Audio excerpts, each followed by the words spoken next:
If you've been watching my curry house style videos, you'll know that you need to have mixed powder.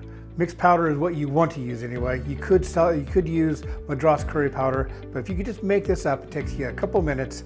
It'll be great. It'll taste more like what you get at a curry house. So what I've got here is I got 4 tablespoons of just curry powder that I purchased off the shelf. I got 3 tablespoons of coriander. A little bit more in there.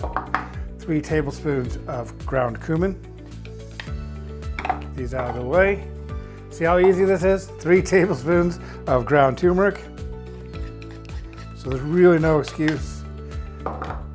3 tablespoons of paprika. And one last thing, I'm going to add 1 tablespoon of garam masala. Now this is, there are probably lots of different recipes for this, but they all follow roughly these ingredients. They're about the same.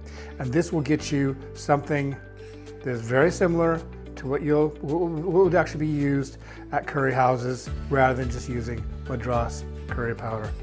So I'm gonna go ahead, I've stirred that all up. I need some, as you can see, because I've been using it a lot lately. And I'm just gonna put it all into this jar. And I will store it in this airtight container in a dark location, and this should last a good long time. Obviously, if you want to roast and grind your own spices, you'll get even more of a powerful hit. But to make mixed powder, I usually just suggest doing this simple recipe.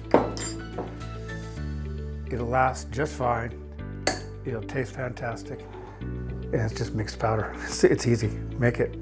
You'll like it. You'll want to use it in your next curry.